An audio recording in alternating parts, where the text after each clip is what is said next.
नमस्कार विद्यार्थी मित्रांनो, VJS ई स्टडी या यूट्यूब चॅनलवरती तुमचं स्वागत आहे। आरक्षण हा विषय महाराष्ट्र, भारत किंवा देशातील विविध राज्यांसाठी काही नवीन नाही आहे। 1882 मध्ये विल्यम हंटर आणि महात्मा ज्योतिराव फुले यांनी सर्वप्रथम जातीवर आधारित आरक्षणाची मागणी केली होती आणि तिथून हा आरक्षणाचा सुरू झालेला प्रवास 5 मे 2021 सर्वोच्च न्यायालयानं मराठा आरक्षण रद्द ठरवलं इथपर्यंत चालत आलेला आहे।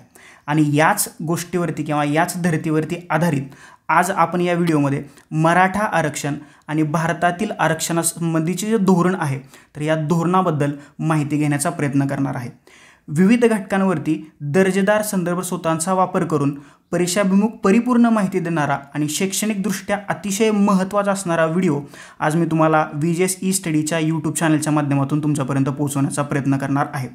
तत्पूर्वी तुम्ही अजूनही VJS ई स्टडी या ऑनलाईन लर्निंग प्लॅटफॉर्मला जॉईन झाला नसाल तर तुम्ही आम्हाला यूट्यूब, टेलिग्राम, फेसबुक आणि इंस्टाग्राम या 4 सोशल मीडियाच्या माध्यमातून तुम्ही आमच्यासोबत कनेक्ट होऊ शकता।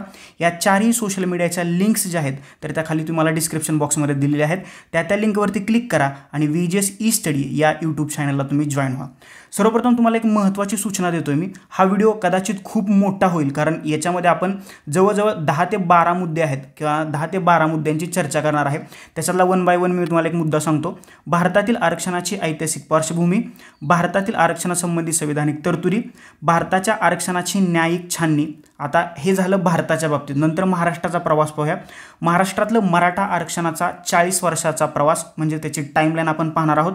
याच्यानंतर न्यायमूर्ती खत्री आयोग असेल, न्यायमूर्ती RM बापट आयोग असेल, नारायण राणे समिती असेल, याच्यानंतर MG गायकवाड समिती असेल, न्यायालयाने न्यायमूर्ती गायकवाड समितीचा अहवाल का फेटाळला ते सुद्धा आपण पाहणार आहोत।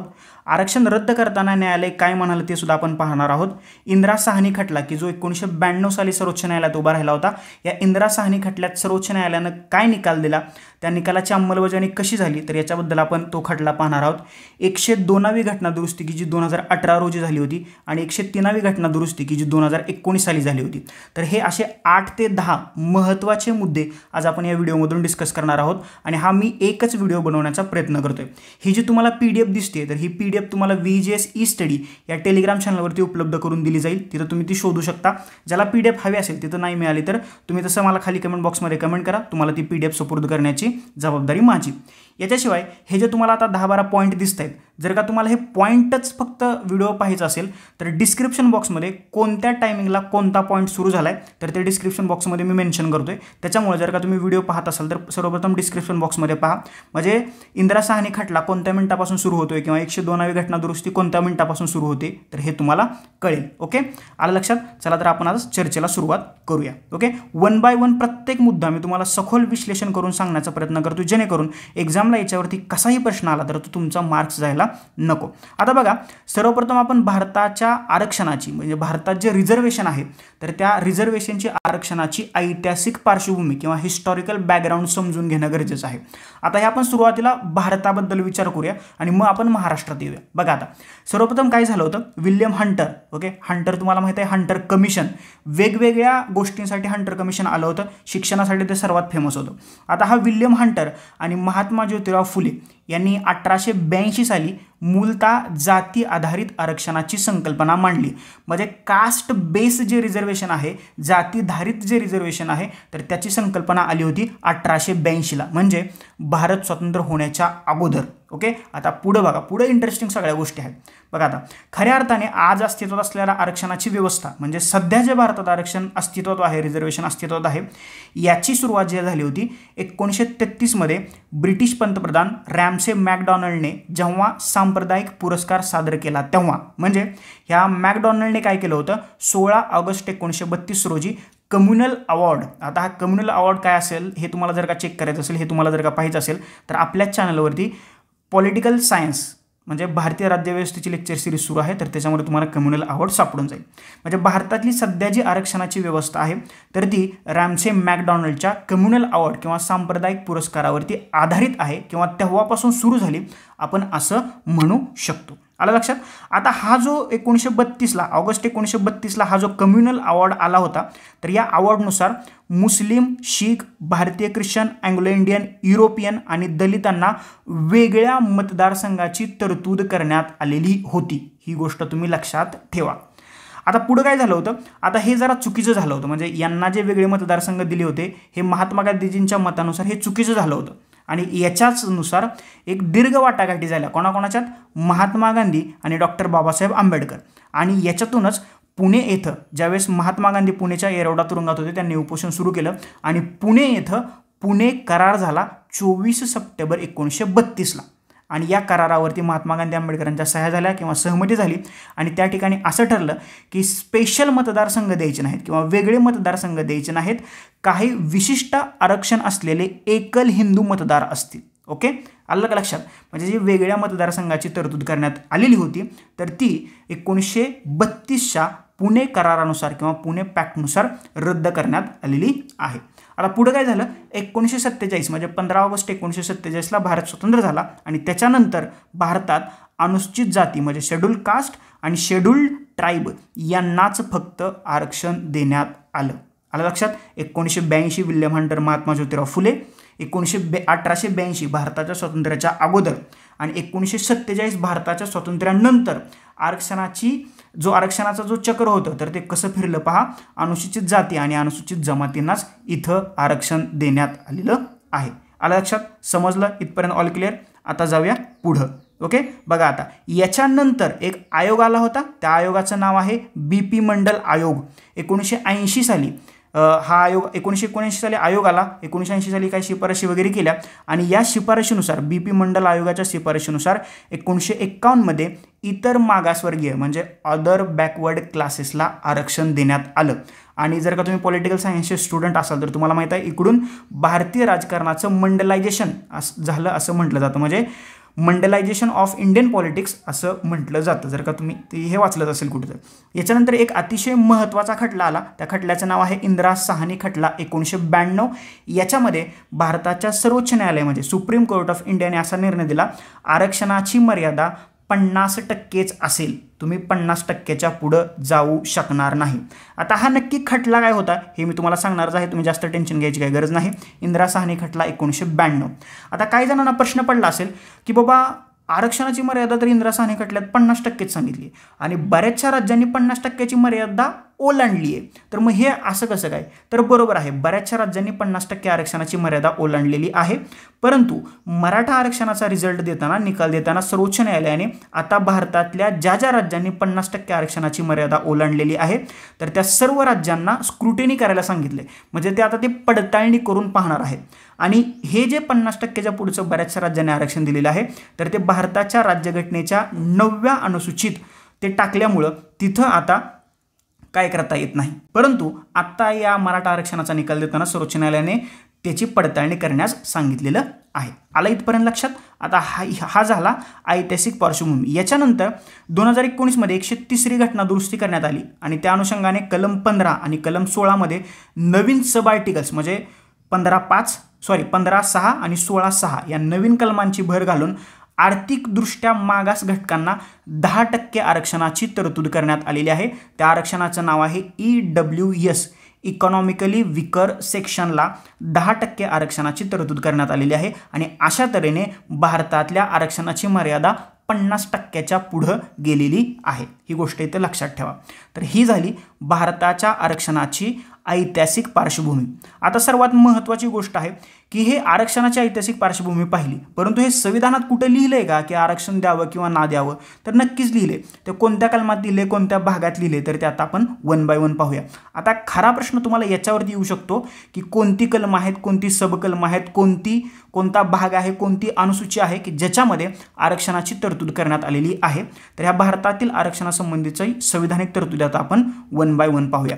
सर्वप्रथम भारताच्या राज्यघटनेतील भाग 14 काय सांगतो, केंद्रीय आणि राज्य विधानसभेतील अनुसूचित जाती आणि जमातीच्या आरक्षणासंबंधीचा आहे.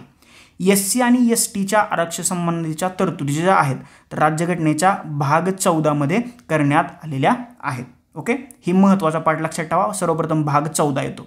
याच्यानंतर महाराष्ट्रात जे आरक्षण देण्यात आलं होतं ती दोन महत्त्वाची कलम आहेत, कलम 15 आणि कलम 16. राज्यघटनेचं कलम 15(4) आणि कलम 16(4) राज्य आणि केंद्र सरकारांना अनुसूचित जाती आणि जमातीच्या सदस्यांसाठी सरकारी सेवांमध्ये जागा आरक्षित करण्यास सक्षम केलेलं आहे. म्हणजे राज्य आणि केंद्र सरकार ST आणि SCच्या सदस्यांसाठी गव्हर्नमेंट जॉबमध्ये म्हणजे सरकारी सेवामध्ये जागा आरक्षित करू शकतात. ते कोणत्या कलमानुसार? कलम 15(4) आणि कलम 16(4). ही दोन कलम अतिशय महत्त्वाची आहेत. महाराष्ट्रातलं आरक्षण या दोनच कलमांवरती मराठा समाजाला मागास समाज आहे असं ठरवून देण्यात आलेलं होतं. लक्षात, हे लक्षात ठेवा. आता आपण थोडक्यात दोन महत्त्वाची कलम पाहूया. ही नक्की कलम 15 आणि कलम 16 काय आहे हे मी तुम्हाला सांगूनच पुढे जातो. कलम 15 काय आहे बघा. धर्म, वंश, जात, लिंग आणि जन्म ठिकाण यावरून तुम्हाला भेदभाव करता येणार नाही. म्हणजे RRCP, race, religion, caste, gender आणि प्लेस ऑफ बर्थ, RRCP असंच लक्षात ठेवा. याच्यावरून तुम्हाला भेदभाव करता येणार नाही, कलम 15 सांगतं. कलम 16 काय सांगते? सार्वजनिक क्षेत्रात म्हणजे पब्लिक सेक्टरमध्ये रोजगारासाठी सर्वांना समान संधी असतील. ओके, इक्वल अपॉर्च्युनिटीज असतील हे सांगतं कलम 16. ओके, आता पुढे जाऊया. याच्यानंतर 77वी घटना दुरुस्ती करण्यात आली होती 1995 मध्ये आणि घटनेत सुधारणा करण्यात आली आणि सरकारला पदोन्नतीमध्ये आरक्षण देता यावं यासाठी कलम 16 मध्ये एक नवीन कलम ॲड करण्यात आलं, नवीन सब क्लॉज ॲड करण्यात आला. त्याचं आहे 4A. हे नवीन कलम ॲड करण्यात आलेलं आहे. पुढे जाऊया. नंतर अनुसूचित जाती आणि जमातीच्या उमेदवारांना आरक्षण देऊन बढती मिळालेली ज्येष्ठता मिळवण्यासाठी 85वी घटना दुरुस्ती अधिनियम 2001 नुसार 4A मध्ये म्हणजे 16(4)(A) मध्ये बदल करण्यात आलेला आहे. म्हणजे 77वी घटना दुरुस्ती आरक्षणाशी संबंधित आहे, 85वी घटना दुरुस्ती सुद्धा आरक्षणाशी संबंधित आहे. ही गोष्ट लक्षात तुम्ही ठेवायची आहे. याच्यानंतर पुढे बघा. पुढे करण्यात आली 81वी घटना दुरुस्ती 2000 नुसार 16 मध्ये 4B हे नवीन कलम घातलं की या 4B नुसार राज्यास पुढील वर्षातील अनुसूचित जाती आणि जमातींसाठी राखीव असलेल्या वर्षाच्या भरलेल्या रिक्त जागा भरण्यास सक्षम करते आणि त्याद्वारे एकूण रिक्त जागांवरील 50% आरक्षणाची मर्यादा रद्द केली जाते. म्हणजे ज्या रिक्त जागा आहेत तर त्या रिक्त जागा भरण्यास सक्षम करतं आणि ती आरक्षणाची 50%ची तरतूद केली गेली होती तर ती रद्द केलेली आहे. 81वी घटना दुरुस्ती. याच्यानंतर पुढे बघा. कलम 330 आणि कलम 332 मध्ये अनुसूचित जमाती व अनुसूचित जातींसाठी अनुक्रमे संसदेत आणि राज्य विधानसभेच्या जागांच्या आरक्षणाद्वारे विशिष्ट प्रतिनिधित्वाची तरतूद करण्यात आलेली आहे. म्हणजे कलम 330 नुसार अनुसूचित जाती आणि 332 नुसार अनुसूचित जमातीसाठी संसदेत आणि राज्याच्या विधानसभेत आरक्षणाची किंवा विशिष्ट प्रतिनिधित्वाची तरतूद करण्यात आलेली आहे. यालाच आपण काय म्हणतो? Political reservation. ओके, राजकीय आरक्षण. म्हणजे संबंधित जातीचे प्रतिनिधी आहेत तर ते संसदेत म्हणजे लोकसभेत आणि राज्यसभेत आणि राज्याच्या विधानसभेत निवडून गेलेले असावेत. याच्यासाठी राज्यघटनेत कलम 330 आणि कलम 332 मध्ये तशी तरतूद करण्यात आलेली आहे. आलं लक्षात? समजलं? हे खूप महत्त्वाचं आहे. बघू. आता तुम्हाला माहितीच आहे की अँग्लो इंडियनचं जे रिझर्वेशन होतं तर ते आत्ता कॅन्सल केलेलं आहे. ओके, पुढं चला. आता पुढं काय म्हणते पाहूया आपण. 1 by 1 पाहूया. आता पुढं ही अतिशय महत्त्वाची 3 कलम मी तुमच्यासमोर मांडतोय. कलम 243D प्रत्येक पंचायतीतील अनुसूचित जाती आणि जमातींसाठी राखीव जागांची तरतूद. म्हणजे ग्रामपंचायतमध्ये अनुसूचित जाती आणि जमातींसाठी राखीव जागांची तरतूद करण्यात आलेली आहे. महिलांसाठी ती वेगळी तरतूद करण्यात आलेली, तो भाग वेगळा. कलम 233T प्रत्येक नगरपालिकेत अनुसूचित जाती आणि जमातीसाठी राखीव जागांची तरतूद. याच्यानंतर कलम 335 नुसार SC आणि STच्या दाव्याचा विचार प्रशासनाच्या कार्यक्षमतेच्या देखभालीसह घटकांचा विचार केला जाईल. 243D पंचायतीमध्ये, 233T नगरपंचायतीमध्ये आणि 235 नुसार SC आणि STचा दावा. ओके, तर ही 3 महत्त्वाची कलमं मी तुमच्यासमोर मांडलेली आहेत. बघा आता हे झालं राज्यघटनेतल्या तरतुदी. म्हणजे कुठं कुठं राज्यघटनेत कलमानुसार आरक्षणाची तरतूद केलेली आहे हे आता आपण पाहिलं. ओके, आणि हे आरक्षण देताना केंद्र सरकारने असेल किंवा राज्य सरकारने असेल विविध कायदे केले, विविध नियम आणले आणि ते आरक्षण लोकांना मिळवून देण्याचा प्रयत्न केला. परंतु ज्या वेळेस आरक्षण आणि बेसिक स्ट्रक्चरला धक्का पोहोचवण्याचा प्रयत्न केला किंवा राज्याविरोधी कृती करण्याचा प्रयत्न केला तर त्यावेळेस सर्वोच्च न्यायालयाने आरक्षणाची न्यायिक छाननी केलेली आहे, म्हणजे ज्युडिशियल स्क्रुटिनी केलेली आहे. आता पहिल्यांदा कधी केली तर पहिला खटला आला होता मद्रास राज्य विरुद्ध चंपाकम दोराईराजन खटला 1951. ओके, आणि या खटल्यानंतर भारताच्या राज्यघटनेत पहिली घटना दुरुस्ती करण्यात आलेली आहे.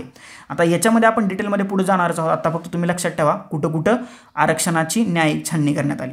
याच्यानंतर पुढचा अतिशय महत्त्वाचा खटला होता की मराठा आरक्षणाचा निकाल देताना सर्वोच्च न्यायालयाने सांगितलं की इंदिरा साहनी खटल्याचा पुनर्विचार करण्याची गरज नाही. तो खटला घडला होता 1992ला आणि या खटल्यानुसार सुद्धा आरक्षणाची न्यायिक छाननी करण्यात आलेली होती. आणि वरती सांगितलं त्याप्रमाणे 77वी घटना दुरुस्ती 1995ला करण्यात आली होती. याही घटना दुरुस्तीने न्यायिक छाननी करण्यात आलेली होती. याच्यानुसार दुसरा एक खटला आला होता एम नागराज विरुद्ध भारतीय संघराज्य खटला 2006, जर्नन सिंग विरुद्ध लक्ष्मीनारायण गुप्ता खटला 2018. या 2 खटल्यानुसार सुद्धा आरक्षणाची न्यायिक छाननी करण्यात आलेली होती. आणि मागच्या वर्षी म्हणजे मे 2019 मध्ये सर्वोच्च न्यायालयाने कर्नाटक सरकारचा आरक्षणाबद्दलचा कायदा रद्द केलेला आहे. कर्नाटक सरकारने सुद्धा SC आणि ST साठी जास्तीचं आरक्षण देण्याची तरतूद त्यांच्या राज्यात केली होती, परंतु मे 2019 मध्ये सर्वोच्च न्यायालयाने कर्नाटक सरकारचा आरक्षणाचा कायदा रद्द केलेला आहे. म्हणजे आरक्षणाचा कायदा पहिल्यांदा महाराष्ट्राच्या बाबतीत रद्द होतोय असं जर का कोणाला वाटत असेल तर ते ॲब्सोल्युटली चुकीचं आहे. कारण 2019 मध्ये आरक्षणासंबंधीचा कर्नाटक सरकारचा कायदा सर्वोच्च न्यायालयाने रद्दबातल ठरवलेला आहे. बाकीच्या राज्यांना सुद्धा आता त्यांच्या राज्यातल्या आरक्षणाची स्क्रुटिनी किंवा छाननी करण्यास किंवा पडताळणी करण्यास सांगण्यात आलेलं आहे. ही गोष्ट तुम्ही लक्षात ठेवायची आहे. ओके, आता जाऊया पुढे. आता खऱ्या अर्थानं सुरू होतो महाराष्ट्रातील मराठा आरक्षणाचा प्रवास. मराठा आरक्षणाची सुरुवात आज काल उद्या झाली असं नाहीये. हा मराठा आरक्षणाचा प्रवास 40 वर्षापूर्वी सुरू झाला होता आणि तो 5 मे 2021ला येऊन थांबलेला आहे. हा खरंच थांबलेला आहे का प्रवास? तर नाही थांबला. कारण एखाद्या समाजाला मागास ठरवण्याचा अधिकार राज्यघटनेने राज्यांना दिलेला आहे. त्यानुसार राज्य सरकार उद्या अजून एखादा कायदा करू शकतं, मराठा समुदायाला मागास ठरवून पुन्हा त्यांना अजून एकदा आरक्षण देऊ शकतं. परंतु 5 मे 2021ला जो सर्वोच्च न्यायालयाने अतिशय महत्त्वाचा निकाल दिलेला आहे आणि त्या निकालानुसार महाराष्ट्रातलं मराठा आरक्षण रद्द करण्यात आलेलं आहे. तिथपर्यंत ज्या परीक्षाभिमुख माहिती आहे, जी एक्झाम ओरिएंटेड माहिती आहे, शैक्षणिकदृष्ट्या महत्त्वाची माहिती आहे, तर मी तुम्हाला आत्ता या व्हिडिओच्या माध्यमातून सांगतोय. सर्वात गोष्ट महत्त्वाची लक्षात ठेवा, ही टाईमलाईन लक्षात ठेवणं खूप गरजेचं आहे. 40 वर्षात नक्की घडलंय काय हे तुम्ही लक्षात ठेवणं खूप गरजेचं आहे. मला वाटतंय यूट्यूबवरचा मराठा आरक्षणाचा आणि भारतातील आरक्षणासंबंधीच्या धोरणाची माहिती देणारा हा कदाचित एवढी दर्जेदार माहिती देणारा हा पहिला व्हिडिओ असेल. मी माझं मोठेपण सांगत नाही, तुम्ही यूट्यूब चेक करा, तुम्हाला ही सगळी परिस्थिती दिसून येईल. ओके, आता पहा मराठा आरक्षणाचा 40 वर्षाचा प्रवास. सर्वप्रथम 22 मार्च 1982 रोजी अण्णासाहेब पाटील यांनी मुंबईत मराठा आरक्षणासह इतर 11 मागण्यांसाठी पहिला मोर्चा काढला 1982ला. यावेळी महाराष्ट्राचे मुख्यमंत्री होते बाबासाहेब भोसले. ओके, अण्णासाहेब पाटील यांनी पहिला मोर्चा काढला आणि 11 मागण्या केल्या आणि त्याच्यामध्ये एक मागणी होती मराठा आरक्षण. इथून खऱ्या अर्थानं सुरुवात झालेली आहे. 1982 ते 2021 या 40 वर्षाचा प्रवास मी तुमच्यासमोर थोडक्यात मांडण्याचा प्रयत्न करतो.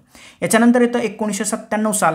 1997 साल जे आहे तर सरकारी नोकरीत म्हणजे गव्हर्नमेंट जॉब आणि शैक्षणिक संस्थांत म्हणजे एज्युकेशनल इन्स्टिट्यूटमध्ये मराठा समाजाला आरक्षण मिळावं यासाठी मराठा महासंघ आणि मराठा सेवा संघ यांनी पहिलं मोठं आंदोलन केलं.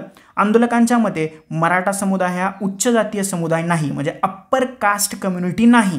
ही गोष्ट महत्त्वाची आहे बघा. ही अशी मागणी त्यांनी केली तर ते कुणबी आहेत. ओके, मराठा काय आहेत? कुणबी आहेत अशी मागणी केली. आणि आता कुणबी हा जो शब्द आहे तर शेतकरी समुदायातील लोकांसाठी पश्चिम भागात प्रामुख्याने वापरला जातो. ओके, पश्चिम महाराष्ट्रात प्रामुख्याने कुणबी हा शब्द वापरला जातो. तर हा 1997ला ज्यावेळेस मोर्चा झाला तर त्यांनी सांगितलं की बाबा मराठा काय उच्च जातीय समुदाय नाही आहे, तर ते कुणबी आहेत. म्हणजे तो एक शेतकरी समुदाय आहे, तो मागास आहे आणि त्यांना आरक्षण दिलं जावं. 1997ला अशी मागणी केली आणि आरक्षणाची मागणी 1997ला जी झाली होती तर त्याच मागणीवरती आधारित आत्ता SC-BCचा कोटा ठरवण्यात आलेला होता सरकारी नोकरी आणि शैक्षणिक संस्थांमध्ये. म्हणजे SEBC socially economically backward class. आलं लक्षात? समजलं? 1997. आता पुढे जाऊया. पुढे येतं 2008 आणि 9. 2008-9ला काय केलं? माजी मुख्यमंत्री शरद पवार, विलासराव देशमुख यांनी या मागणीला पाठिंबा दिलेला आहे. म्हणजे मराठा आरक्षणाची जी 1997ला मागणी झाली होती, तर 2008-9ला माजी मुख्यमंत्री शरद पवार आणि विलासराव देशमुख यांनी या मागणीला पाठिंबा दिलेला आहे. याच्यानंतर पुढे येतं 2009 ते 14. इथं काय झालं, राजकीय पक्ष संघटना यांनी मराठा आरक्षणाच्या मागणीला पाठिंबा देण्यासाठी पुढे आलेले आहेत. बघा, राजकीय पक्ष इथं खऱ्या अर्थानं 2009 ते 14 दरम्यान या आरक्षणाच्या कार्यक्रमात उतरले आणि या पॉलिटिकल पार्टीजनी आणि काही संघटनांनी मराठा आरक्षणाच्या मागणीला पाठिंबा दिलेला आहे. आणि आत्ता खऱ्या अर्थानं इथून मराठा आरक्षणाचा एक दर्जेदार धुमाकूळ घालणारा प्रवास आपण सुरू झाला असं म्हणतो. कारण ज्यावेळेस राजकीय पक्ष याच्यामध्ये उतरतात तर ते नक्कीच ते काय होतं ते तुम्हाला माहीतच आहे. तर राजकीय पक्ष आणि काही संघटनांनी मराठा आरक्षणाला पाठिंबा देण्यासाठी याच्यामध्ये उडी घेतलेली आहे. ही सगळ्यात महत्त्वाची स्टेप इथून सुरू होते 2009 ते 14. याच्यानंतर पुढे जाऊया. 25 जून काय येतं, 25 जून 2014. बघा, हा दिवस लक्षात ठेवा. यावेळी तत्कालीन मुख्यमंत्री पृथ्वीराज चव्हाण यांच्या नेतृत्वाखाली सरकारने मराठा समुदायासाठी सरकारी नोकरी आणि शैक्षणिक संस्थात 16% तर मुस्लिम समुदायासाठी 5% आरक्षणास मान्यता दिली. 2014च्या निवडणुकीच्या अगोदरचा हा मुद्दा आहे. निवडणुकीच्या अगोदर हा निर्णय घेण्यात आलेला होता.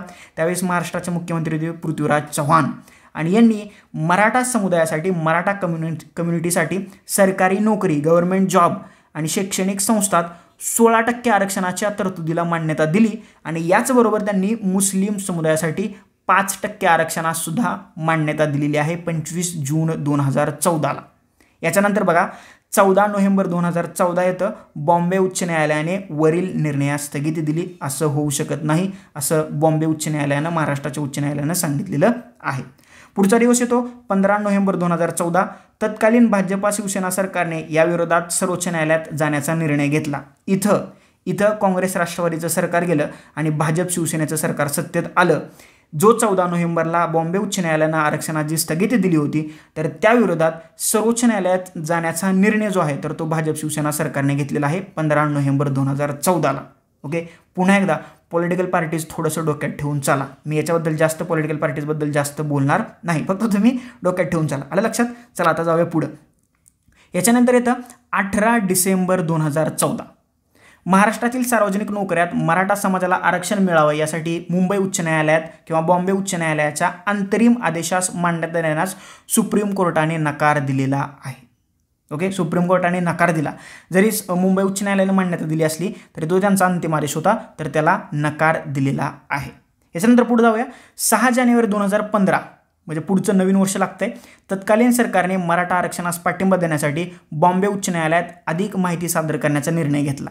ओके, जी पृथ्वीराज चव्हाण सरकारने जे 16% आरक्षण दिलं होतं, तर ते आरक्षण टिकून राहण्यासाठी 6 जानेवारी 2015ला तत्कालीन भाजप शिवसेना सरकारने मराठा समाजाच्या आरक्षणास पाठिंबा देण्यासाठी अधिक माहिती सादर करण्याचा निर्णय जो आहे तर तो घेतलेला आहे.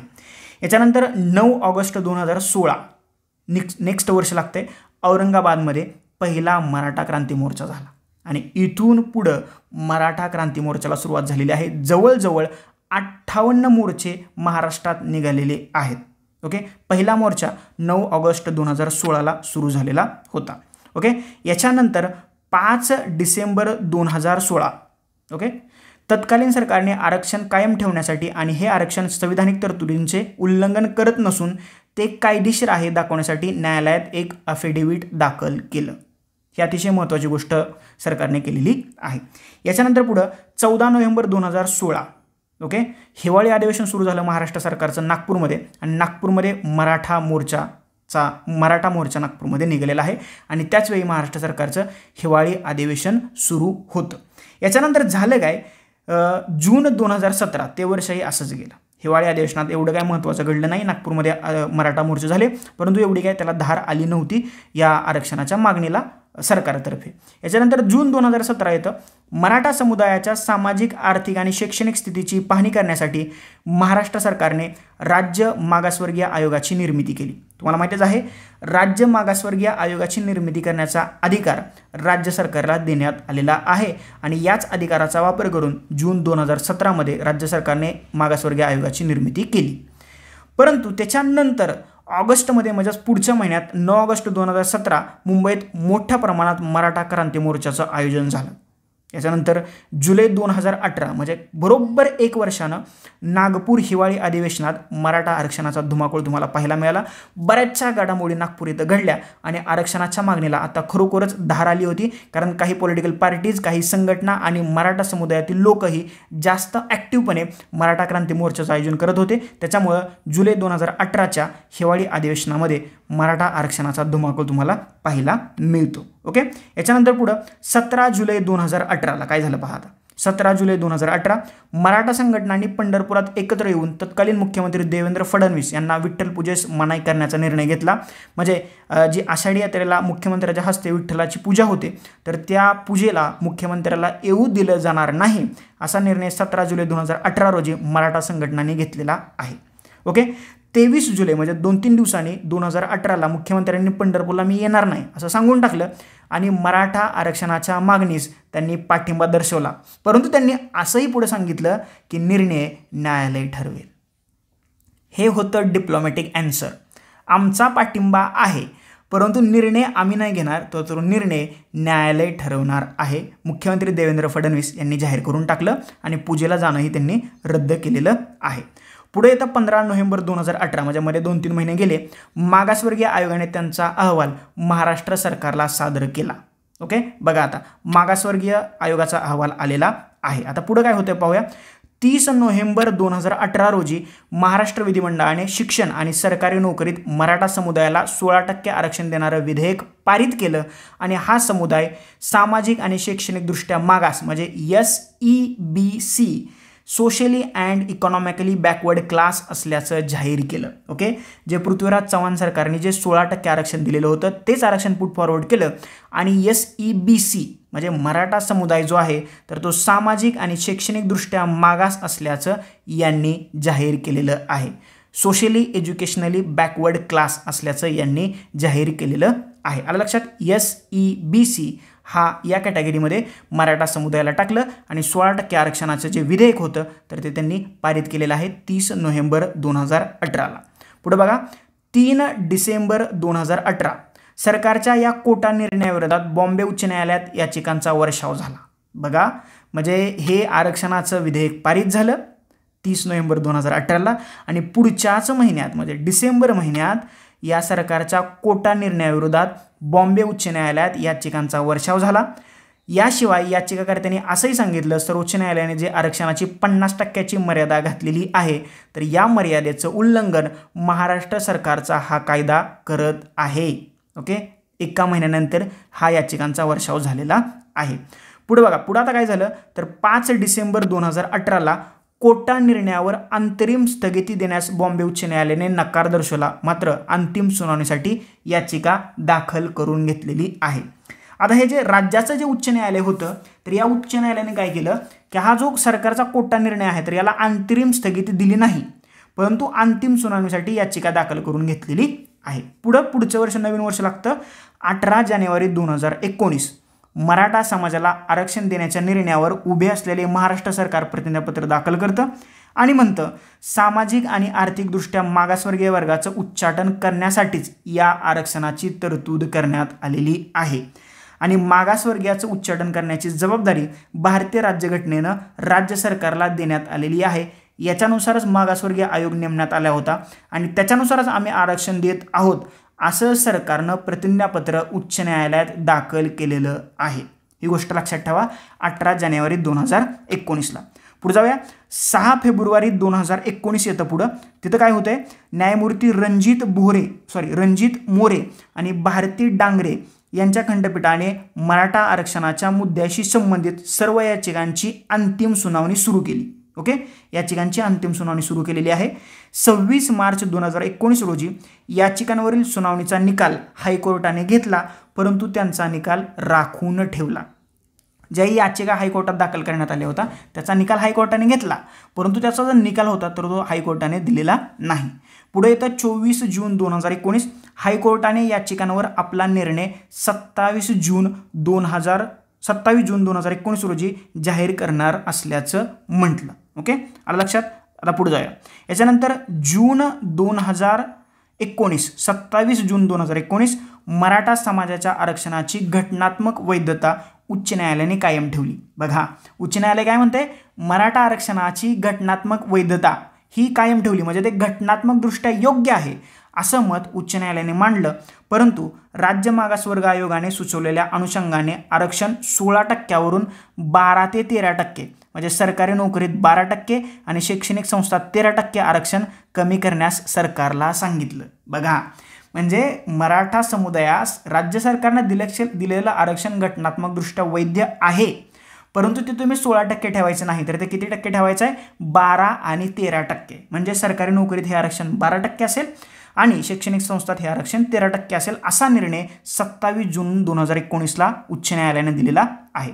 पुढं जुलै 2019 मध्ये हायकोर्टाच्या निर्णयाच्या विरोधात सर्वोच्च न्यायालयात अपील करण्यात आली. ओके, म्हणजे हा जो निकाल होता, हा निकाल जो दिसतोय का, या निकालाविरोधात जुलै 2019 मध्ये सर्वोच्च न्यायालयात अपील दाखल करण्यात आलेली आहे. ओके, आता पुढे जाऊया. अपील दाखल झालेलं आहे सर्वोच्च न्यायालयात. आता पुढे बघा काय होते. 9 सप्टेंबर 2020 रोजी सामाजिक आणि आर्थिकदृष्ट्या मागासवर्गीय घोषित करण्याची राज्याकडे शक्ती आहे की नाही या संदर्भातील प्रकरण मोठ्या पीठाकडे अनुसूचित करण्यात आलं सर्वोच्च न्यायालयात. आता पुढे बघा. 26 मार्च 2021 रोजी सर्वोच्च न्यायालयातील 5 न्यायाधीशांच्या खंडपीठाने सलग 10 दिवस सुनावणी घेत निर्णय जो आहे तर तो राखून ठेवलेला आहे. म्हणजे याच्या संबंधीचा निर्णय होता, तर तो 10 दिवस सुनावणी घेऊन सलग, तरी सुद्धा तो निर्णय राखून ठेवलेला आहे. आणि याच्यानंतर 5 मे 2021 येतं सर्वोच्च न्यायालयाने मराठा आरक्षण असंविधानिक मानलं आणि कायदा रद्द केलेला आहे आणि महाराष्ट्रातलं मराठा समुदायाला दिलेलं आरक्षण SC-BC आरक्षण रद्द करण्यात आलेलं आहे 5 मे 2021ला. आता या प्रकरणात न्यायमूर्ती अशोक भूषण, नागेश्वर राव, S. अब्दुल नाझीर, हेमंत गुप्ता आणि रवींद्र भट यांच्या खंडपीठाने या निकालाची सुनावणी केलेली आहे.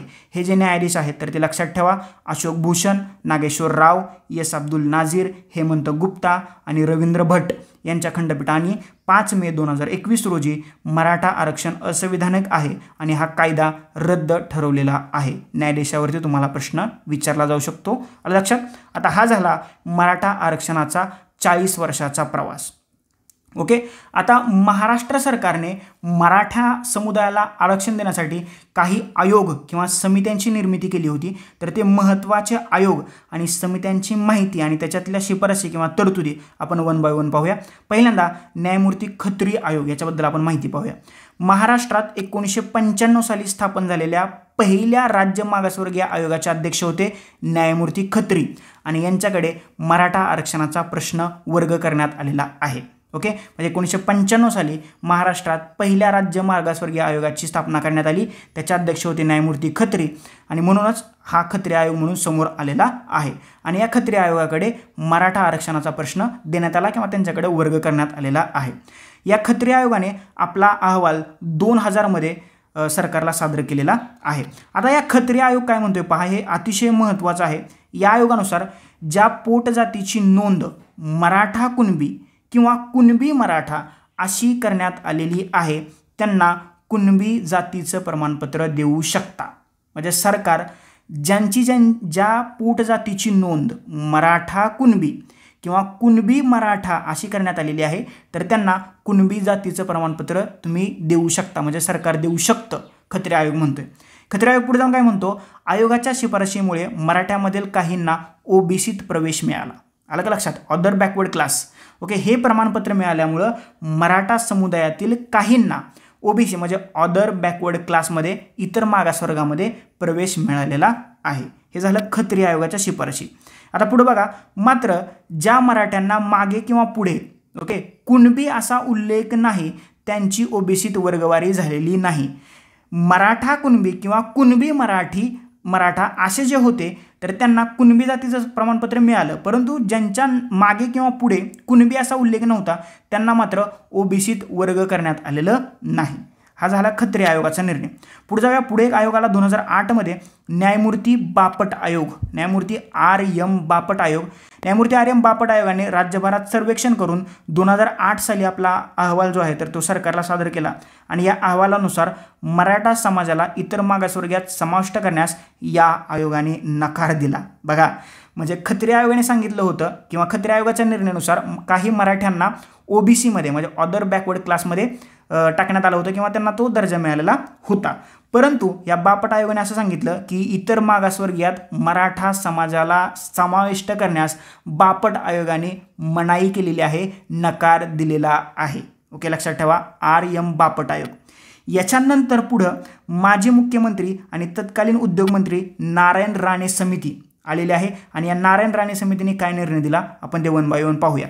आघाडी सरकारने मराठा समाजाच्या आरक्षणाच्या मागणीवर विचार करण्यासाठी 21 मार्च 2013 रोजी नारायण राणे यांच्या अध्यक्षतेखाली एक समिती स्थापन केलेली आहे. आता या समितीला एक काम देण्यात आलं होतं. तुम्ही काय करायचं आहे तर या समितीला सिद्ध करायचं होतं की राज्यातील मराठा समाज हा शैक्षणिक आणि सामाजिकदृष्ट्या मागास आहे.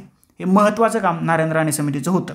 कारण मराठा समाज मागास आहे हे सिद्ध केल्याशिवाय मागासवर्गीयांच्या आरक्षणाचे फायदे मराठा समुदायाला मिळणार नव्हते आणि त्याच्यासाठी मराठा समाज मागास आहे हे महत्त्वाचं काम ठरवण्याचं महत्त्वाचं काम नारायण राणे समितीला दिलेलं होतं. 2014ला निवडणुका होणार होत्या. त्या निवडणुका डोळ्यासमोर ठेवून हा निर्णय सगळे झालेले दिसत असल्याचं आपल्या लक्षात येतं. हे कोणाच्याही लक्षात येईल, म्हणजे माझ्या आलं तुमच्या आलं सर्वांच्या लक्षात आलेलं आहे. आता पुढे जाऊया. पुढे बघा आता काय झालं.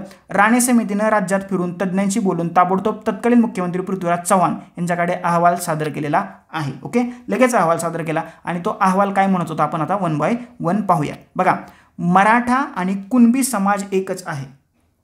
हे अतिशय इंटरेस्टिंग फॅक्ट राणे समितीने तर मांडलेलं आहे की बाबा मराठा आणि जो कुणबी समाज आहे ना तर तो एकच समाज आहे. ओके, आपण हिस्टॉरिकल बॅकग्राऊंडमध्ये काय पाहिलं होतं पहा. कुणबी हा शब्द पश्चिम महाराष्ट्रातील शेतकरी वर्गांसाठी वापरला जातो.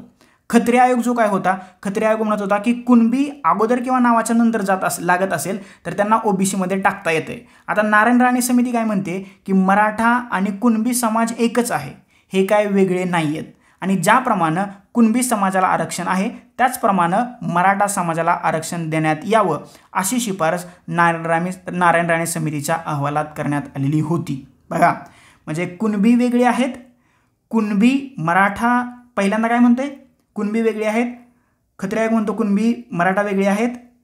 याच्यानंतर बापट म्हणतो की कुणबी आणि मराठा एकच आहेत, त्यांना आरक्षण नाही आहे किंवा यांना ओबीसीमध्ये आरक्षण नाही टाकता येणार आणि मराठा आणि कुणबी एकच आहेत नारायण राणे समिती सांगते. ओके, ही जरा हायरार्की लक्षात आली का. त्याच्या अगोदर खत्रे आयोग आणि बापट आयोग काय म्हणतो ते तुम्ही पहा. ओके, वरती सांगितले मी तुम्हाला. ओके, तर हे एकच आहेत आणि ज्याप्रमाणे कुणब्यांना आरक्षण आहे त्याप्रमाणे तुम्ही मराठा समाजाला आरक्षण देऊ शकता अशी नारायण राणे समितीने आपल्या अहवालात शिफारस केलेली होती. आता पुढे बघा, नोकऱ्या आणि शैक्षणिक संस्थांमध्ये मराठा समाजाला 16% आरक्षण आणि मुस्लिम समाजाला 4% आरक्षण देण्याची शिफारस समितीने केलेली 5% पाहिजे तर 5% आरक्षण देण्याची शिफारस समितीने केलेली आहे. प्रिंटिंग मिस्टेक झाली. तत्कालीन मुख्यमंत्री पृथ्वीराज चव्हाण सरकारने या शिफारशी 25 जून 2014 रोजीच्या मंत्रिमंडळाच्या बैठकीत मान्य केल्या. म्हणजे नारायण राणे समितीने ज्या शिफारशी केलेल्या होत्या तर त्या 2014ला मंत्रिमंडळाच्या बैठकीत पृथ्वीराज चव्हाण यांच्या नेतृत्वाखालील सरकारने मान्य केलेल्या आहेत आणि याचीच लगे अंमलबजावणी सुद्धा झाली. मराठा समाजाला नोकऱ्या आणि शैक्षणिक संस्थांमध्ये 16% आरक्षण तसंच मुस्लिम समाजाला 5% आरक्षणाची शिफारस मान्य केलेली आहे. ओके, लक्षात. आता पुढे जाऊया. पुढे बघा, राणे समितीच्या अहवालानुसार हे महत्त्वाचं आहे, हे आरक्षण लागू करण्यासाठी 9 जुलै 2014 रोजी राज्यघटनेच्या कलम 15(4), 15(5), 16(4) नुसार शैक्षणिक आणि सामाजिकदृष्ट्या मागास म्हणजेच SEBC शैक्षणिक आणि सामाजिकदृष्ट्या मागास प्रवर्ग तयार केला गेला. म्हणजे 2014ला SEBC हा नवा प्रवर्ग तयार करण्यात आला आणि या नव्या प्रवर्गानुसार मराठा समुदायाला 16% आरक्षण कुठं शासकीय नोकऱ्या आणि शैक्षणिक संस्थात देण्यात आलेला आहे. शैक्षणिक आणि सामाजिकदृष्ट्या मागास त्यालाच आपण सोशली आणि इकॉनॉमिकली बॅकवर्ड क्लास असं इंग्लिशमध्ये म्हणतो. 2014ला हा नवा प्रवर्ग नवा संवर्ग तयार करण्यात आलेला आहे. कोणत्या कलमानुसार? राज्यघटनेच्या कलम 15(4), 15(5) आणि 16(4) नुसार. 15 आणि 16 कलम काय आहेत हे मी तुम्हाला सांगितलेलंच आहे. ओके, आता बघा, हे इथपर्यंत 2014 पर्यंत ऑल क्लिअर, इथपर्यंत बॅकग्राऊंड क्लिअर झालेला आहे. 2014ला आघाडी सरकारची सत्ता महाराष्ट्रातून गेली आणि भाजप शिवसेना सरकार सत्तेत आलेलं आहे आणि याच्यानंतर एक आयोग येतो. त्या आयोगाचं नाव आहे न्यायमूर्ती MJ गायकवाड समिती. आता बघा, त्याच्या अगोदर एक घडामोड घडली होती. हा पॅराग्राफ आहे तर तो खूप महत्त्वाचा आहे. तत्कालीन फडणवीस सरकारने मराठा आरक्षण देण्यासाठी मागासवर्गीय आयोगाकडून सर्वेक्षण सुरू केलं, म्हणजे सर्वे सुरू केला की आरक्षण आपल्याला टिकवायचं आहे बाबा. सर्वे सुरू केला आणि या आयोगाचे अध्यक्ष होते S.B. मसे. यांचं 2018 साली निधन झालं. मग त्यांच्या जागी M.G. गायकवाड यांची नियुक्ती करण्यात आली आणि यावरूनच गायकवाड समितीच्या शिफारशी, म्हणजे सर्वोच्च न्यायालयाने गायकवाड समितीच्या शिफारशी नाकारलेल्या आहेत. तर ते M.G. गायकवाड कोण होते, तर त्यांनी S.B. मसे यांची 2018 साली जागा घेतलेली आहे. लक्षात समजलं. आता इथून पुढं गायकवाड समितीचा कार्यक्रम सुरू होतो किंवा गायकवाड समितीच्या शिफारशी त्यांनी केलेल्या मागण्या त्या आपण पाहणार आहोत. M.G. गायकवाड यांच्या अध्यक्षतेखाली मराठा समाजाचं सर्वेक्षण करण्यात आलं. 15 नोव्हेंबर 2018ला या 9 सदस्यीय समितीने आपला अहवाल सादर केला आणि हा अहवाल होता 5000 पानांचा. लक्षात ठेवा, कधी 15 नोव्हेंबर 2018 M.G. गायकवाड यांच्या अध्यक्षतेखालील 9 सदस्यीय समितीने आपला 5000 पानांचा अहवाल राज्य सरकारला सादर केलेला आहे. त्यावेळेस महाराष्ट्रात सरकार भाजप शिवसेनेचं होतं. ओके, आलं लक्षात. हे तुम्ही लक्षात घ्या. सरकार मी एवढ्यासाठी सांगतोय की तुम्हाला तो संबंध जोडता आला पाहिजे. म्हणजे जर का परीक्षेला विचारलं की बाबा 2014ला कोणतं सरकार सत्तेत होतं, तर आघाडी, आणि त्यावेळेस मुख्यमंत्री कोण होतं, पृथ्वीराज चव्हाण. याच्यानंतर 2014 नंतर कोणतं सरकार सत्तेत आलं, किंवा असं तुम्हाला विचारलं जाऊ शकतं की ज्यावेळेस M.G. गायकवाड समितीने आपला अहवाल सादर केला त्यावेळेस महाराष्ट्राचे मुख्यमंत्री कोण होते. आयोग कसाही प्रश्न विचारला जाऊ शकतो ना. त्याच्यामुळं पक्ष, सरकार आणि मुख्यमंत्री ही मी माहिती तुम्हाला मुद्दाम सांगतोय. आणि हा जो M.G. गायकवाड समितीचा अहवाल होता, तर हा 5000 पानांचा अहवाल होता. तो राज्य सरकारला सादर केलेला आहे. आणि या अहवालाच्या आधारे 30 नोव्हेंबर 2018 साली हिवाळी अधिवेशनात नागपूरला देवेंद्र फडणवीस सरकारने मराठा आरक्षणाचा कायदा मंजूर केला. आलं लक्षात. 16% आरक्षण SC-BC या कॅटेगरीत मराठा समुदायाला डिक्लेअर करून टाकलं. तो कायदा मंजूर केलेला आहे. आता ही जी न्यायमूर्ती गायकवाड समिती आहे, तर हिच्या 3 महत्त्वाच्या शिफारशी ज्या आहेत तर ते फडणवीस सरकारने अधोरेखित केलेल्या होत्या. तर त्या 3 महत्त्वाच्या शिफारशी कोणत्या आहेत ते आपण वन बाय वन. पहिली आहे, मराठा समाजाचा सामाजिक आणि शैक्षणिक मागास प्रवर्ग घोषित करण्यात यावा, कारण शासकीय आणि निमशासकीय सेवेत पुरेसं प्रतिनिधित्व मराठा समाजाला नाही. आता बघा, हे पुढं कसं सर्वोच्च न्यायालयाने चूक ठरवलंय हे मी तुम्हाला पुढं सांगणारच आहे. ही पहिली शिफारस झाली. दुसरी शिफारस, मराठा समाज सामाजिक आणि शैक्षणिक मागास प्रवर्ग घोषित केल्यामुळे हा समाज राज्यघटनेच्या कलम 15(4) आणि 16(4) मधील तरतुदीनुसार आरक्षणाचे फायदे घेण्यासाठी पात्र ठरणार आहे. ही गायकवाड समितीची दुसरी शिफारस. आणि गायकवाड समितीची तिसरी महत्त्वाची शिफारस आहे, मराठा समाज सामाजिक आणि शैक्षणिक मागास प्रवर्गात घोषित केल्यामुळे त्या अनुषंगाने उद्भवलेल्या असाधारण आणि अपवादात्मक परिस्थितीमुळे भारतीय राज्यघटनेच्या अधीन राहून राज्य शासन या प्रश्नी आवश्यक तो निर्णय घेऊ शकेल. गायकवाड समितीने ज्या शिफारशी सादर केल्या होत्या, तर याच्यातल्या या 3 महत्त्वाच्या शिफारशींच्या आधारे देवेंद्र फडणवीस सरकारने मराठा समुदायाला आरक्षण मान्य केलेलं आहे. आणि या 3 महत्त्वाच्या शिफारशी मी तुमच्यासमोर मांडलेल्या आहेत.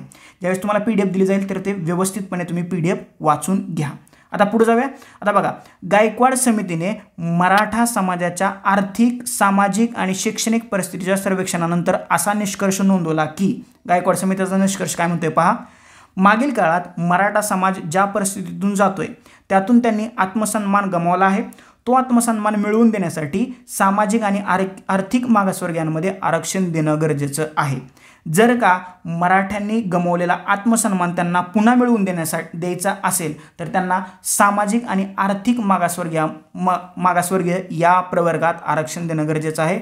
असा निष्कर्ष न्यायमूर्ती गायकवाड समितीने मांडलेला आहे आणि याच्यावरती आधारितच आरक्षण मिळालेलं आहे. ओके, समजलं. आता बघा पुढे काय गायकवाड समिती म्हणते, न्यायमूर्ती गायकवाड समितीने दिलेल्या शिफारशींच्या आधारे देवेंद्र फडणवीस सरकारने विधिमंडळात कायदा संमत केला आणि मराठा आरक्षण मंजूर झालेलं आहे. SC-BC हा प्रवर्ग पुढं चालू राहिलेला आहे. आता बघा, सर्वोच्च न्यायालयानं गायकवाड समितीचा अहवाल का फेटाळला, याचं कारण काय आहे. ओके, सगळीकडे चर्चा झाली की बाबा गायकवाड समितीचा अहवाल फेटाळला. आपण आता त्या शिफारशी कोणत्या होत्या ते आपण पाहिलं. तर हा अहवाल सर्वोच्च न्यायालयानं 5 मे 2019ला का फेटाळला ते महत्त्वाचं पाहूया. खरी गेम चेंजर तर इथं आहे ना, का फेटाळला आपण ते पाहूया. बघा आता काय म्हणते, सर्वप्रथम ऐका. आता राज्य सरकार आणि हायकोर्टाने गायकवाड समितीच्या अहवालाच्या आधारे मराठा आरक्षण दिलं होतं. हे मान्य करावं लागेल आपल्याला. मी वरती तुम्हाला सांगितलेलं आहे. आता का फेटाळला अहवाल बघा, गायकवाड समितीने जाहीर सुनावण्यास शपथपत्रे, शासकीय आणि खासगी आकडेवारी आणि काही संस्थांची मदत घेऊन हा अहवाल तयार केला होता. फेटाळण्याचं कारण सर्वोच्च न्यायालयाने पहिलं कारण हे सांगितलंय बघा. आता दुसरं कारण काय सांगितलं, परंतु 1955 पासून 2008 पर्यंत मंडल आयोग, बापट आयोग यांनी मराठा समाज प्रगत असल्याचे निष्कर्ष काढले होते आणि बापट आयोगानं आरक्षण नाकारलं होतं. ही गोष्ट लक्षात ठेवा का तुम्ही. मागासवर्गीय होऊ शकत नाही असं बापट आयोग म्हटलं होतं, वरती आपण पाहिलेलंच आहे. मंडल आयोग, बीपी मंडल आयोग आणि बापट आयोग यांनी मराठा समाज प्रगत आहे असे निष्कर्ष काढलेले होते. ओके. राज्य मागासवर्गीय आयोगाने मराठा समाजाला मागास ठरवण्यास नकार दिलेला होता, तरी सुद्धा न्यायमूर्ती गायकवाड समितीनं कसं काय त्यांना मागास ठरवलं, हे दुसरं कारण गायकवाड समितीचा अहवाल फेटाळण्याचं. तिसरं कारण आहे, न्यायमूर्ती गायकवाड समितीने मराठा समाज मागास असल्याचा निष्कर्ष नोंदवला होता. हे तिसरं कारण आहे. वरती तर मंडल आयोग सांगतोय, बापट आयोग सांगतोय किंवा राज्य मागासवर्गीय आयोग सांगतोय की मराठा प्रगत आहेत, तरी सुद्धा गायकवाड समिती म्हणते की मराठा मागास आहे. ओके. हे तिसरं कारण सर्वोच्च न्यायालयानं अहवाल फेटाळण्याचं. पुढे जाऊया. पुढचं आता हे का फेटाळण्यात आहे मी तुम्हाला सांगितलेलं आहे. आता पुढं पहा, सर्वोच्च न्यायालयाने मराठा आरक्षण रद्द करताना नक्की सांगितलं काय, की का रद्द केलं मराठा आरक्षण, तर ते निकाल देताना सर्वोच्च न्यायालयाने काय सांगितलं बघा. आता इंदिरा साहनी खटल्याच्या पुनर्विचाराची गरज नाही. ओके. इंदिरा साहनी खटला काय आपण ते खाली पाहतोय, तर त्या खटल्याचा आम्हाला पुनर्विचार करण्याची गरज नाही. 50% अधिकचं आरक्षण देण्यासाठी लागणारी अपवादात्मक परिस्थिती सध्या नाही आहे. ओके. असं म्हटलं जातं आहे की अपवादात्मक परिस्थितीत तुम्ही 50%च्या पुढं आरक्षण देऊ शकता. ओके, देऊ शकता, परंतु तशी अपवादात्मक परिस्थिती सध्या नाही आहे, त्याच्यामुळे तुम्ही 50%च्या पुढं आरक्षण देऊच शकत नाही असं सर्वोच्च न्यायालयाने सांगितलं. बघा, 50%पेक्षा अधिकचं आरक्षण घटनाबाह्य आहे. मराठा आरक्षण कायदा घटनाबाह्य आणि इथं रद्द ठरवलेला आहे सर्वोच्च न्यायालयाने. आता पुढे जाऊया. बघा, आता इथं सर्वोच्च न्यायालयाने खरी गेम तर इथं केलेली आहे. ते काय काय म्हणते पहा. सर्वोच्च न्यायालय, गायकवाड आयोगाच्या व्यतिरिक्त इतर आयोगांनी मराठा समाज प्रगत असल्याचे निष्कर्ष नोंदवलेले आहेत किंवा होते. मात्र गायकवाड आयोगाने आधीच्या अहवालाचा अभ्यास न करता त्यांच्याशी असहमती दर्शवली. ही सगळ्यात महत्त्वाची चूक गायकवाड आयोगाने केली असं म्हणावं लागेल. कारण सर्वोच्च न्यायालयच म्हणते, मी नाही म्हणत, सर्वोच्च न्यायालयच म्हणते तुम्ही अगोदरच्या अहवालाचा अभ्यास का नाही केला. ओके. याच्यानंतर पुढे जाऊया. गायकवाड आयोगाने आधीच्या आयोगाच्या अहवालाचे निष्कर्ष चुकीचे का ठरवले याची कारणे-मीमांसा केलेली नाहीये. बरं बाबा, तुम्ही ठरवले अगोदरच्या अहवालाचे जे निष्कर्ष होते ते चुकीचे ठरवले, पण तुम्ही ते का ठरवले याचं तर आम्हाला कारण द्या, सर्वोच्च न्यायालय म्हणते, मी नाही म्हणत. ओके, पुढे जाऊया.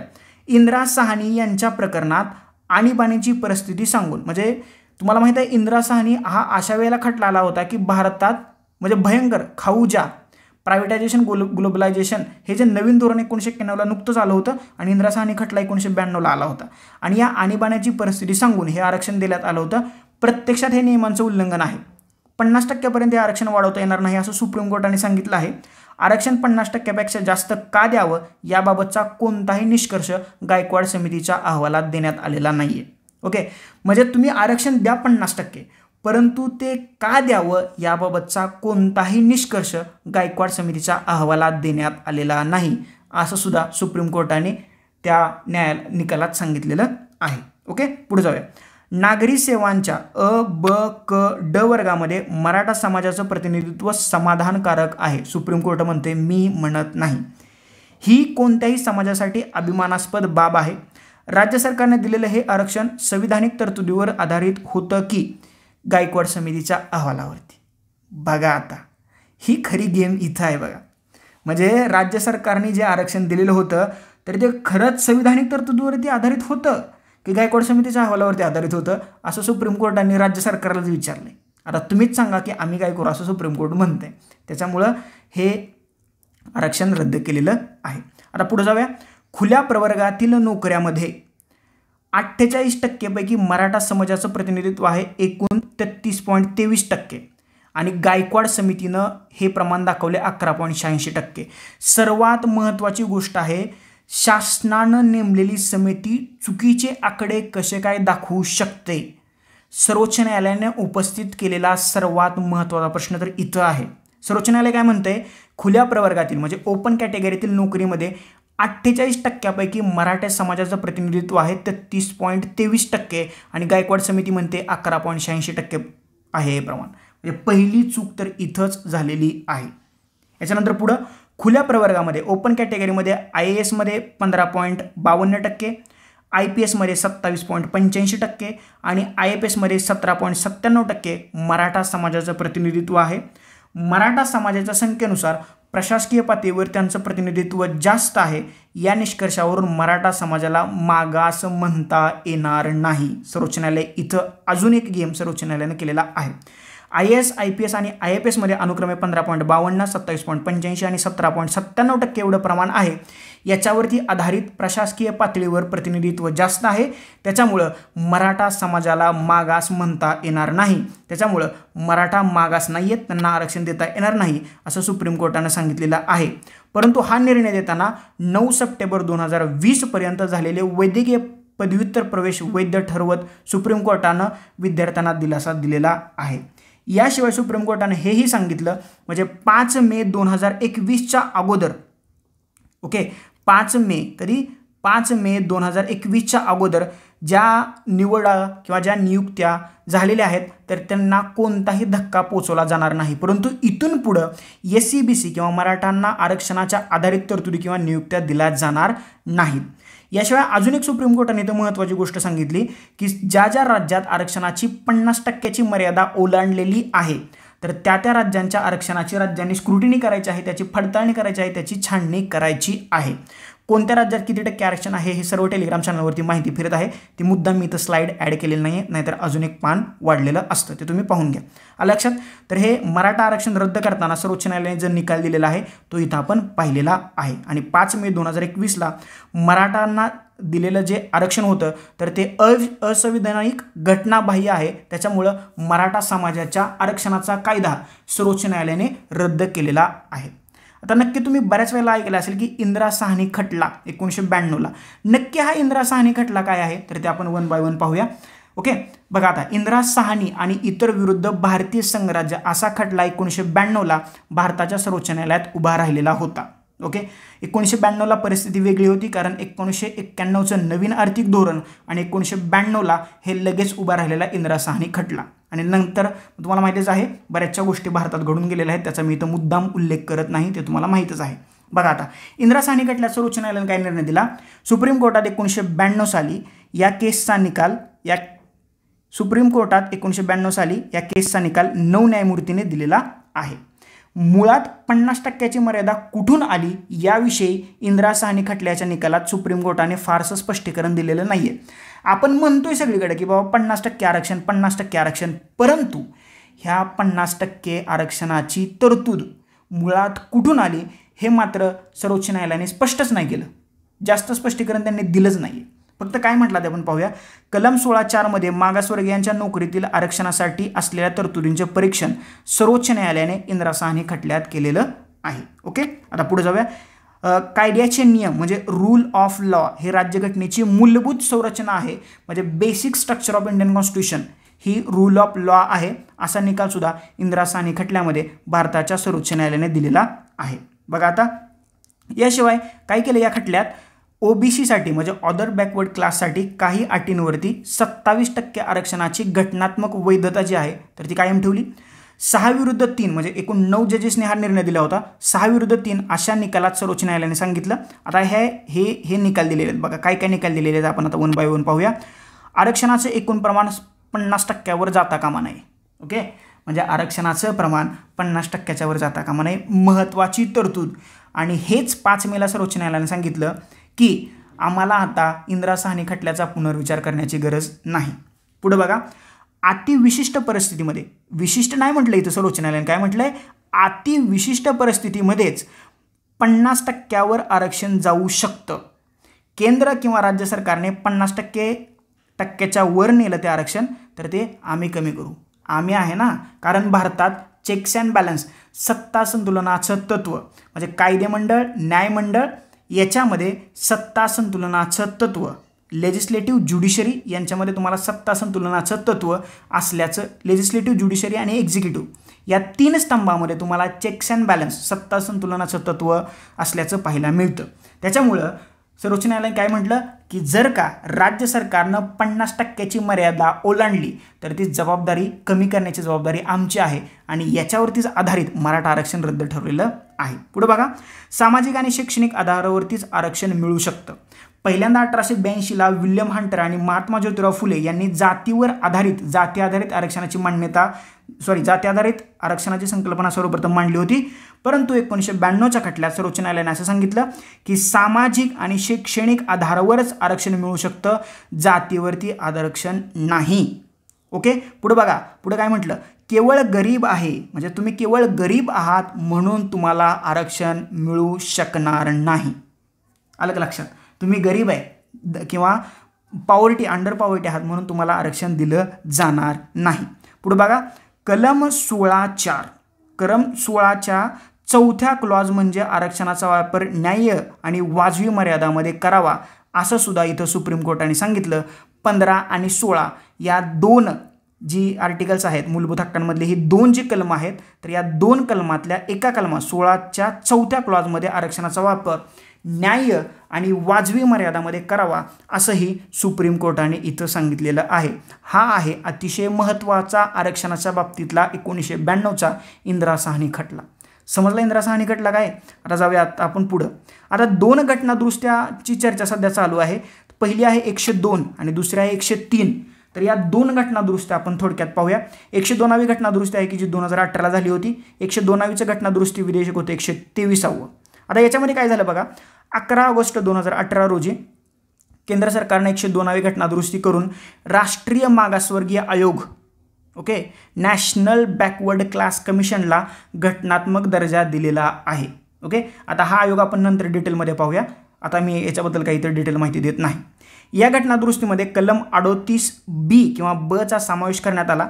त्यानुसार राष्ट्रीय मागासवर्गीय आयोग स्थापन करण्याचा अधिकार केंद्र सरकारला मिळाला आणि राज्यात मागासवर्गीय आयोग स्थापन करण्याचा जो अधिकार आहे तर अगोदरच तो राज्य सरकारला होता. फक्त राष्ट्रीय आयोग स्थापन करण्याचा अधिकार केंद्र सरकारला 338B नुसार देण्यात आलेला आहे. पुढे बघा, अजून एक काय झालं, 342A 338B आणि 342A नुसार, म्हणजे आता वरती 338B पाहिलं, आता 342A काय म्हणते बघा किंवा ए काय म्हणते पहा. सामाजिक आणि आर्थिक मागास प्रवर्गात कोणत्या समाजाचा समावेश करायचा आहे याचा अधिकार राष्ट्रपती आणि संसदेला देण्यात आला. ही झाली 102वी घटनादुरुस्ती. समजलं? हे तुम्ही वाचले, याच्याबद्दल मी काय मुद्दाम, परंतु तुम्हाला माहीत असं म्हणून मी थोडक्यात सांगतो. आता आरक्षणाचा विषय निघालायच तर आता बघा, येतं 103री घटनादुरुस्ती 2019ला आणि हे जे घटनादुरुस्ती विधेयक होतं तर ते 124वं होतं. आता याच्यानुसार काय सांगितलं, याच्यानुसार घटनात्मक घटनादुरुस्ती कायदा 103 नुसार अनारक्षित संवर्गातील म्हणजे ज्यांना आरक्षण नाही अशा संवर्गातील आर्थिकदृष्ट्या मागास म्हणजे इकॉनॉमिकली विकर सेक्शन या लोकांना सरकारी नोकरी आणि शैक्षणिक संस्थांमध्ये 10% म्हणजे सवर्णांना सवर्णांना 10% आरक्षण देण्यात आलेलं आहे 103व्या घटनादुरुस्तीनुसार. यानुसार कलम 15(6) आणि कलम 16(6) अशा नवीन क्लॉजचा 15 आणि 16 या कलमात समावेश करण्यात आलेला आहे आणि अशा या 2 घटनादुरुस्तींच्या माध्यमातून या 2 घटनादुरुस्ती अतिशय महत्त्वाच्या आहेत आणि 130व्या घटनादुरुस्तीनुसार EWS हा नवीन प्रवर्ग तयार करण्यात आला आणि आर्थिक मागासलेल्यांना 10% आरक्षण देण्यात आलेलं आहे. 102 आणि 103वी ही घटनादुरुस्ती आपण पाहिलेली आहे. अशा प्रकारे आपण भारताचं आरक्षणासंबंधीचं धोरण आणि मराठा आरक्षणासंबंधीचे महत्त्वाचे मुद्दे परीक्षाभिमुख परिपूर्ण माहिती देणारा व्हिडिओ हा मी तुमच्यासमोर सादर करण्याचा प्रयत्न केलेला आहे. बऱ्याच जणांच्या माहितीसाठी सांगतो, काही जणांना वाटेल की याच्यासाठी सोर्स काय होता, स्रोत काय होते, तर याच्यासाठी संदर्भ म्हणून me the Hindu, Indian express आणि लोकसत्ता ही 3 वृत्तपत्र, दृष्टी IAS, BBC मराठी, PIB आणि सुप्रीम कोर्ट ऑफ इंडिया या 4 वेबसाईट, याशिवाय अतिशय महत्त्वाचं जे की पॉलिटिचं बायबल समजलं जातं यम लक्ष्मीकांत या पुस्तकांचा आधार घेतलेला आहे आणि या दर्जेदार माहितीच्या स्रोतातून किंवा दर्जेदार या स्रोतांमधून ही PDF किंवा हा व्हिडिओ मी तुमच्यासमोर सादर केलेला आहे. ही जी व्हिडिओमध्ये जी PDF दाखवलेली आहे तर ही PDF तुम्हाला VGS ई स्टडी या यूट्यूब चॅनलवरती या VJS ई-स्टडी या टेलिग्राम चॅनलवरती अवेलेबल करून देत आहोत. व्हिडिओ कसा वाटला नक्की मला खाली कमेंट बॉक्समध्ये कमेंट करून सांगा. याशिवाय जर का तुम्हाला व्हिडिओ आवडला असेल तर लाईक करा, शेअर करा. चॅनल अजूनही सबस्क्राईब केलं नसेल चॅनल सबस्क्राईब करा. आय नो जवळजवळ हा 1 तासाचा व्हिडिओ झाला. व्हिडिओ खूप मोठा झाला आहे, परंतु मुद्दा महत्त्वाचा होता. याच्यामध्ये मला पार्ट करायचे नव्हते, त्याच्यामुळे मी कंटिन्यू सलग हा व्हिडिओ बनवलेला आहे. याशिवाय VJS ई-स्टडी या ऑनलाईन लर्निंग प्लॅटफॉर्मवर तुम्ही अजूनही जॉईन झाला नसाल तर यूट्यूब, टेलिग्राम, फेसबुक आणि इंस्टाग्राम या 4 सोशल मीडियाच्या माध्यमातून तुम्ही आम्हाला जॉईन होऊ शकता. या 4ही सोशल मीडियाच्या लिंक्स तुम्हाला खाली डिस्क्रिप्शन बॉक्समध्ये दिलेल्या आहेत. न विसरता व्हिडिओ लाईक करा, जास्तीत जास्त लोकांपर्यंत शेअर करा. सुप्रीम कोर्टाचं मत, मराठा आरक्षण कसं आलं, का नाकारलं, भारतातील आरक्षण संबंधीच्या तरतुदीची माहिती देणारा कदाचित यूट्यूबवरचा एवढा दर्जेदार हा पहिलाच व्हिडिओ असेल. त्याच्यामुळे व्हिडिओ जास्तीत जास्त लोकांपर्यंत पोहोचला पाहिजे अशी माझी नम्र विनंती आहे. Thank you so much. धन्यवाद मित्रांनो. नेक्स्ट व्हिडिओमध्ये आपण भेटूयाच.